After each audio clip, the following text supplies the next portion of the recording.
Hey everyone, and welcome back to the Coins Alert channel. This is Rich, making another movie about XRP today, as always. I hope everyone is having a great day today, no matter where they are in the world. Now we'll talk about XRP. This is the one-day chart again. Right now we're at $2.19. XRP just crashed again. It wasn't just XRP though. Bitcoin also went down. It's right here for you. The charts also look a lot alike. You should know that Bitcoin's price drops all of a sudden every time it gets close to or just above $95,000. Because of this, I can't wait for XRP to fully separate from Bitcoin because it will happen anyway. I believe that the price of Bitcoin is being manipulated in a way that has never been seen before. Know this though, things looked great before this crash. I even said yesterday in that video that XRP looks great right now. I'm just ready for that breakout to start. So let's hope Bitcoin makes one last big rise, and the market as a whole. But I don't think Bitcoin will go above 120K. I think that will be a very hard thing to do. Bloomberg claims that Ripple made an offer to buy Circle for as little as $5 billion, but the offer was turned down because it was too low. Right now everyone is talking about this, and opinions are mixed about Ripple's plan to buy out Circle. A lot of people think that they would sell a lot of XRP to buy Circle if the buyout went through. But Monica Long just said in an interview that Ripple has billions of dollars, not just $1 billion in cash. They might not have used any XRP at all to get rid of Circle. David Schwartz said $6 billion, but that's the last deal we have.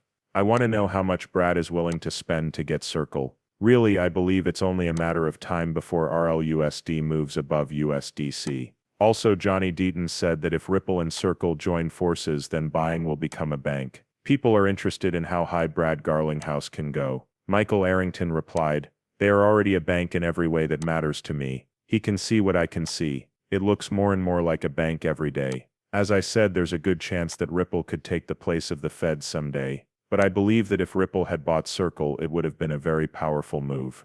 I'm interested in where this goes next. A look at XRP.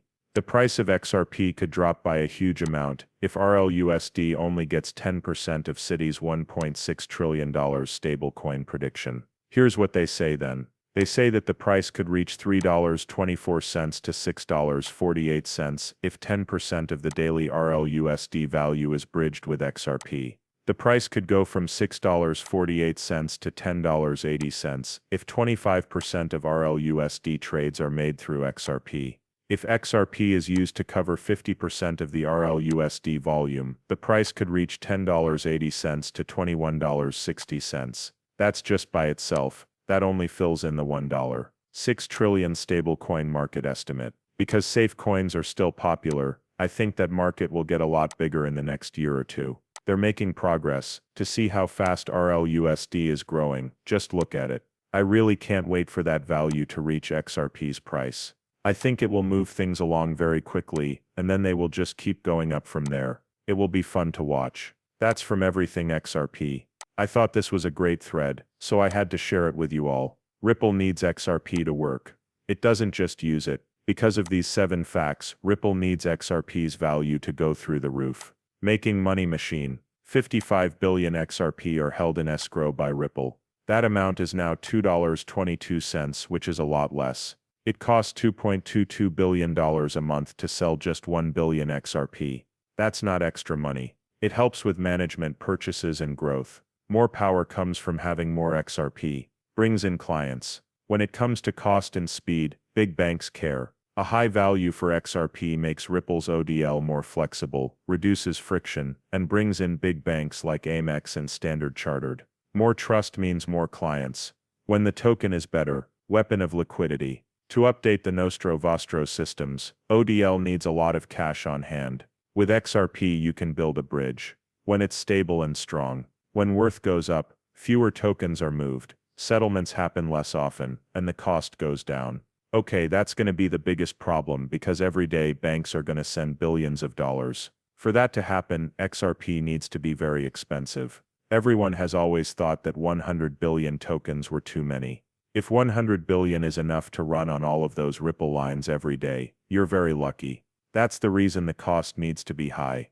The network effect. Important coins bring in users, developers, and dApps. Ripple puts money into builders. To make more uses for XRP, don't use a key. More use means more bulk. Fees go up when RippleNet gets bigger. It keeps getting bigger. An investment magnet, a growing XRP opens the door to partnerships, ETF momentum, and venture capital funding.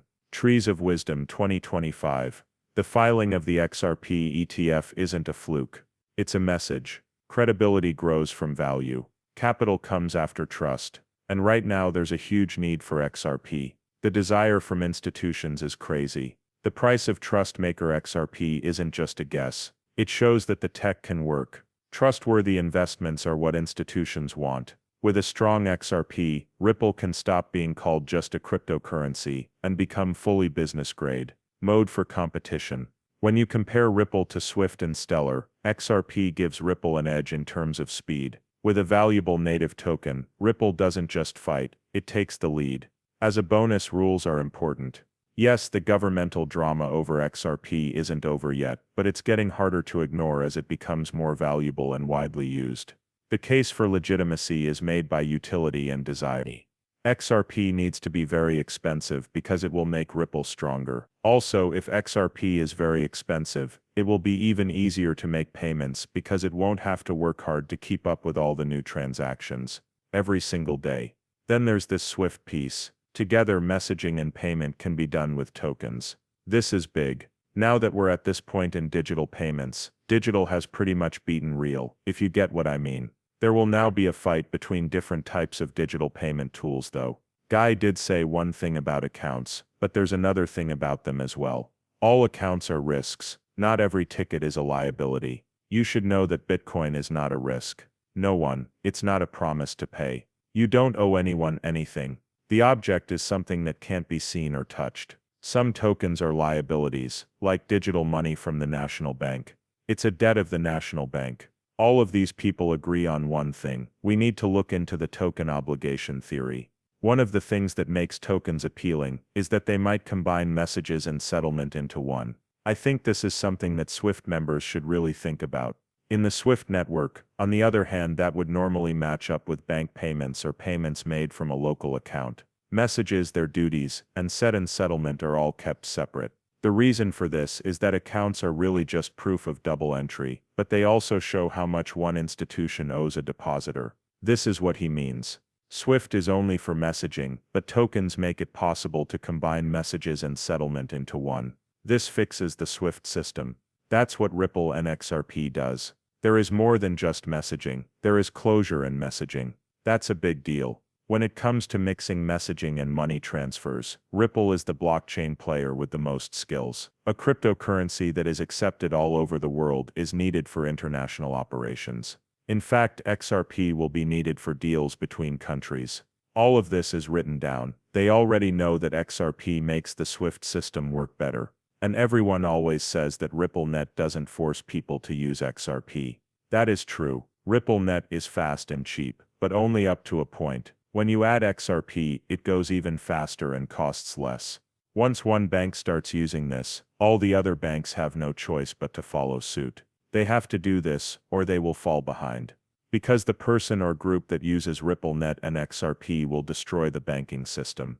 The other banks will get behind. Ripple has said nice things about the UK's proposed crypto laws. Casey Craddock, managing director of Ripple, said that the company thinks the UK is a great place to do business. She said that the UK is one of the biggest places where the company has offices outside of its home country. This means that Ripple has one of the UK's largest offices.